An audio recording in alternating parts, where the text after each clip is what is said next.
Once and Always has dropped their first trailer, and dear God, is it an amazing one. I am very much hyped for this. I cannot wait. But with going over the trailer, I spotted a few things that you may not have, but here is the 45 things that you may have missed, or 45 things-ish you may have missed from the Mighty Morphin Power Rangers Once and Always trailer, so let's jump straight into it. We start off at the very beginning with a nice opening shot of Billy versus 17 putties and 1 Robo Rita.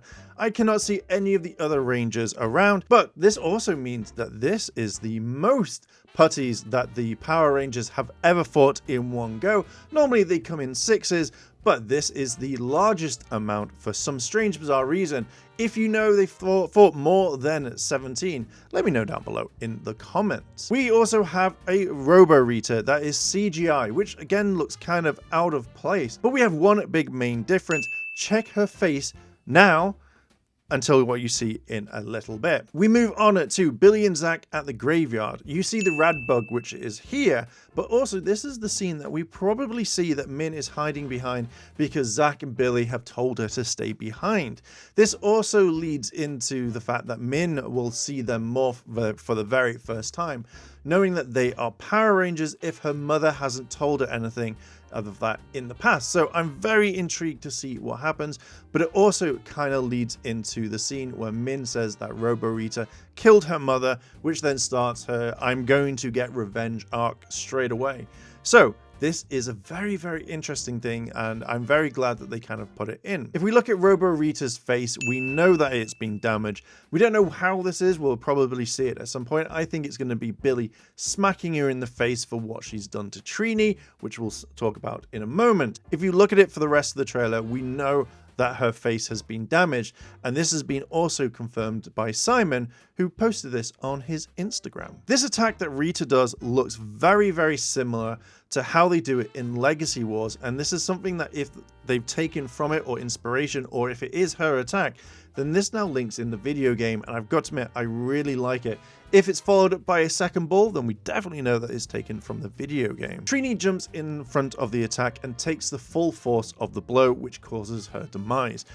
But we also know that Trini will help Billy at any point because she's his best friend, and we've seen it in other episodes of Mighty Morphin Power Rangers. We see an outline shape of Billy shielding himself from the blast, and obviously it's a very big one. An outline of Zach can be seen as he is doing the exact same. As Trini has jumped in to save Billy, we can see that the energy blast hits her, and it's actually expanding and exploding, taking Trini with it. With the Rangers running to the edge of the cliff, they're actually seeing what happened to Trini. We don't know if this is going to be Jason, Kimberly, and Tommy. We have no idea right now. I would much prefer it to actually be Catherine, Rocky, and Tommy. We also know that this is set in present day and is definitely not a flashback because Robo Rita is there, and obviously Min is old enough to know what's been going on, which we've kind of seen already. Min has used the word killed, which I think is the second time this has been used. I've been told that the first time was possibly in Wild Force when Cole's parents are dying, so this could be the second time it's been used, or it could be the first. I have no idea. If you know, please let me know down below in the comments. We know that the Moon Palace is there, but we actually see the machine in the background with Robo Rita, and this has Lightning Collection figures. So the figures that we might see is basically Beast Morphers Red and Gold, In Space Black, as well as Lost Galaxy Rangers, as well as the Red Tyranno from Dino Thunder and the White Dino Thunder Ranger, as well as the Red Ranger and Pink Ranger from Mighty Morphin. We know there's a lot more coming, but we don't know which other Rangers are just yet. But hopefully we get to see a better look at them much later on. So this part is the command center. I just generally think it needs a lot more work on the outside to make it look better, because it definitely stands out and it isn't kind of very believable that there would be something there. I don't know, I just kind of really wish they did. But we can see that there is a triangle on the side of the building, and most fans think that this is Hyperforce, but unfortunately it's not. With looking at the Hyperforce logo, we can see that there are colors, we can see there is a few kind of slight changes, but I don't think this is Hyperforce. I'm sorry to all the fans who really want this to be part of it. I don't think Hyperforce are going to be involved or shown that they're at the command center. If they make their own series later on, it would be cool, but I don't think that. And obviously the size of the triangle, where there would be colors in there if there were. Again, we will probably see a lot more to it, but I really don't think that this is the Hyperforce. So Hyperforce fans, again, I'm sorry, I don't think it's actually in Power Rangers just yet. We see Billy and Zach looking at the machine, and one thing that I found really interesting in this is that we see a space dumpster actually within the kind of portal. We know that they're going back in time to kind of fix it because Robo Rita says it much later on in the trailer. But also, this is original footage. This isn't in Zyuranger, this isn't in Mighty Morphing, and this is definitely not in the Power Rangers remix, redux thing that they did. I just couldn't do it, or the re-envisioning, or revision as it says. I looked through all the footage that way, and there isn't something that resembles this little piece of information. This is all brand new footage. We see Robo Rita, she's not CGI. The lighting on the actual staff kind of makes me think that this is the actual model, the actual kind of costume, rather than something completely different. But it's kind of nice seeing the lighting on the staff is actual natural, because obviously the 3D doesn't kind of really work a little bit. But yeah, it's the actual suit. Jason, Tommy, and Kimberly looks like they are in the machine and powering it. It'll be very interesting to see if this is actually true, or if this is just the powers like manifested, etc, etc. And also we know that maybe there can't be two sets of Power Rangers in the same time. Who knows? Maybe the power transfers to obviously the others. We don't know. We're going to have to find out very soon. A picture of Trini was taken by the photographer of the Mighty Morphin Power Rangers, who is Bruce. We know that they're going to be using other kind of photos that they've bought of him, which he has confirmed online, which you can see right here. And it's kind of cool that they're actually using images that Bruce has took, because he was the original photographer for Mighty Morphin, and a very great guy. I really like his work, and I'm glad that Hasbro actually paid him rather than just take it and then just leave it. So I'm very happy on that one. In the same scene that we see that there could be a yellow hoodie, which is linking Trini to being the Yellow Ranger, that Min may not have known, because obviously Trini wore a lot of yellow, but we don't know. I kind of wanted to say maybe this was an Omega thing, because it kind of looked a little bit like it, but I'm gonna go with just like a hoodie or something, but maybe we'll see more in the actual episode when it airs, or the actual film when it airs. Zordon's tube at the end has a massive crack in it. This is pretty much from when Andro slashed it in Power Rangers in Space, and now kind of thinking back, I don't know if Zordon is going to return, because we've seen the Rangers smile at a massive white light of energy. It still could be Zordon coming back. We have no idea right now. I think I would kind of like it, but then again, I'm not really bothered if he doesn't turn up. It wouldn't kind of be a 30th without him, but again, who knows? Maybe his sacrifice will last for the rest of time. We'll find out very soon. Alpha 5 walks in the exact same way that he did all the way back in Mighty Morphing, and it's kind of nice to actually see this happen.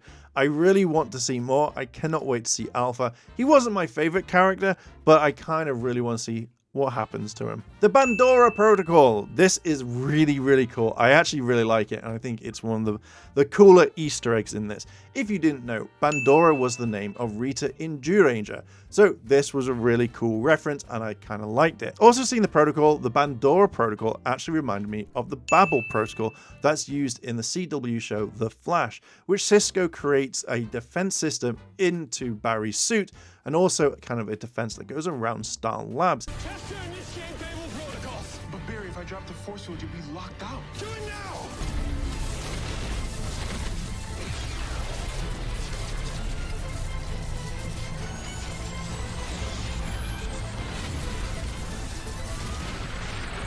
This is due to the fact that if the Flash ever went rogue, then they have a way to kind of defend themselves.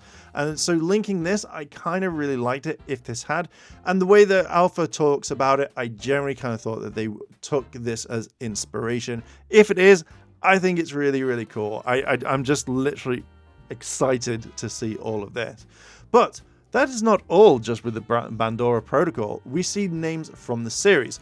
We see Coral Harbor from Beast Morphers, where Grid Battle Force is. We see Reefside, which is more of the Dino Thunder way, and you could kind of link it, back to the 2017 movie as well, just a little bit. The Astro Megaship is mentioned, and this is obviously in Power Rangers in Space and Lost Galaxy. Turtle Cove for Power Rangers Wild Force, and also the Mist Project, which is Power Rangers Hexagon, which of course never happened, which is a big shame. And very slightly, you can see that they have Terra Venture, which again would match in with Lost Galaxy, which I generally kind of really liked. I love this sort of stuff. Also on screen is the symbol for Rita's staff, which again kind of reminded me a little bit of Sailor Moon for some strange, bizarre reason. The numbers on the top, I actually thought that they were location, and putting them into Google brings up really random places, but it would have been really cool if they kind of said it was in California. So again, it could be coordinates. And I also maybe, just maybe, tried star charts and stuff like that. And again, nothing came up. It would again been really, really cool if these were actual coordinates. Rocky is teleported in as a firefighter. Now, I think this is a reference to Austin St. John, who was a firefighter after he left the show. Rocky is also holding food, which obviously isn't eaten, which could be a reference to this scene in Power Rangers, where he's eating a sandwich or wanting to eat a sandwich, and he gets called away by the communicator and actually doesn't get to eat it.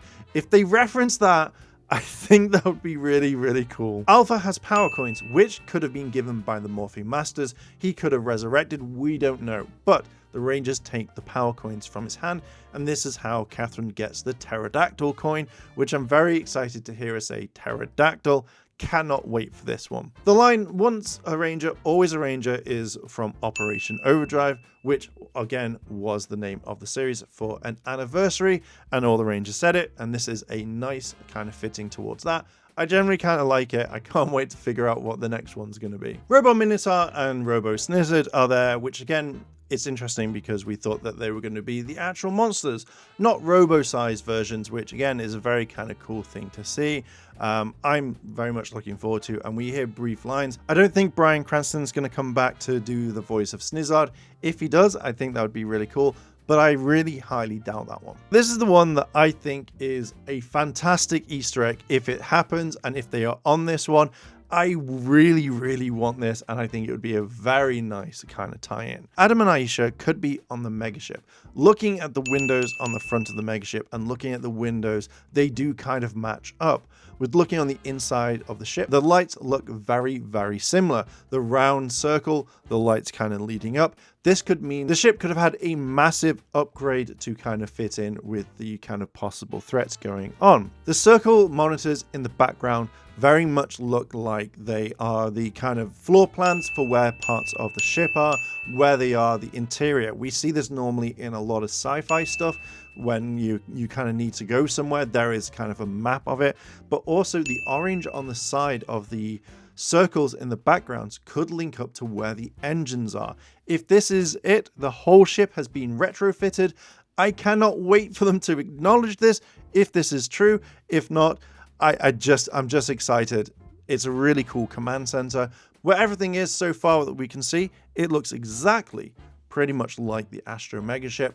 I'm very much excited. I'm very much excited. Snizzard is actually in this scene. You can't really see him because the camera moves quite quickly. The ice cream cart that you see in this scene is the one from Dino Fury episode 17. I think that's kind of cool that it is. Could this be a chain of ice cream carts? You know, could it be? Or could Zack be fighting in Coral Harbor? Or is he actually in Angel Grove? Who knows? But it's a really nice kind of Easter egg for Dino Fury. We see the actual Robo suit, and also Rita is standing in what looks like to be the remains of the Moon Palace, not a reconstructed one.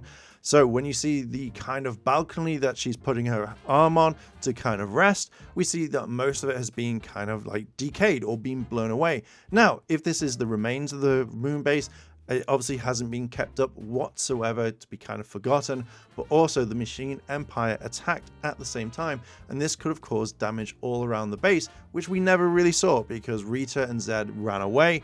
Again, if it's just the remains of the moon base, I'm really all for it because I like that sort of thing. And yeah, I think it's just a cool thing. 18 putties are now spotted in this scene, so one more putty just randomly appears. I thought that was kind of funny. We're back at the youth center. Now, it is not 100% the same. It's a little bit smaller, which we can see, and some of the parts of the building are not exactly the same, and I can understand because obviously they're not going to rebuild the entire thing for one special. But for the way that it looks like, it's nice to kind of have it there. Nice to have them fighting back in the kind of the youth center. The putties have their hoods over the side of the mask, which is a little bit wrong because it's meant to be under the mask, which kind of gives it a bit more appeal. But also in this scene, it feels like the putties have a mind of their own rather than them following the blind orders of Rita, etc, etc. So it's kind of weird, but I would like them to have their own mind. I think that would show some kind of major progression, and also would see how they would think properly. Rocky pulls off a kick that he did in the Turbo movie and didn't break his back or hurt himself. So nice recovery, Rocky. I'm glad you finally got that one right there. A random person dressed in what might be 90s gear, like the tracksuit and stuff, which could show that the Rangers have gone back in time to Angel Grove, which would be a weird thing. I don't know how they're going to do it, but I will talk about that in another video after the episode or the special has actually aired. There's a random girl falling from the sky and Rocky is catching her. I kind of want to think that this is Kimberly for some sort of reason. I think it would be kind of cool if it is, and Amy Jo was actually there, and she's like, oh my god, thank you, you saved me. It would be a really nice thing if it is, or it could be Min. We have no idea at the moment. We'll find out very, very soon if this is. If this is a really random person, it's a very interesting scene, and we've never seen something like this that I know of in Power Rangers. If they have, please let me know down below in the comments. They use the 3D renders of the Zap Megazord, which again is a very good way if they wanted to save cost because they already have the models. Again, it sells the toy, bringing that in, which is a very nice touch for doing it. This also shows that they could get the walk cycle for the Mastodon perfect and correct, which again, the 2017 film said they couldn't get the Mastodon to walk, so that's why they put on more legs for it. Again, a special that has shown up with some people in Hollywood. Just let that sink in. Just let that sink in right there. Lightning works in space, and this, I'm guessing, will be the final blow in Power Rangers. This will either mean the destruction of Minotaur as well as Snizzard, Robo Rita, or the Megazord takes down the Moon Palace once and for all. But also, we just see the Mighty Morphin Megazord in space, and I think that's a really cool thing. Now, at the very end of the trailer, we see Zack talking to Min, but that's not what I wanted to point out. On one of the panels, it says Cranston Technologies, which now means that Billy has his own technology company, which is a really nice kind of fitting end, but it does bring up quite a few things. We know that there is another tech company in Power Rangers. In SPD, they talk about Ethan from Dino Thunder opening up his own technology, and most of the systems work on this. Now, if they didn't have put Cranston Technology, I would have liked to have seen Ethan's name in there because that would have been a very nice Easter egg. So we know there are two giant big tech companies in Power Rangers, Cranston Technologies, and whatever Ethan's company is called. There we go. There were the 45 or 45-ish things that you missed in the actual Once and Always trailer. What did you think about it? Did you like the trailer? Did you not? Did you catch something that I never saw? Let me know down below in the comments. And if you like this sort of content and you want to hear and see more, hit the like button, hit subscribe, leave me a comment. And if you want to check out the channel memberships, it will help the channel grow. But thank you very much for watching. I will catch you in the next video, and let me know what you think about Once and Always once it's aired. I cannot wait. Anyway, I will catch you in the next video. チャンネルをサポートしてくれてありがとうございます。チャンネル登録、高評価お願いします。以下のリンクから商品を入手することができます。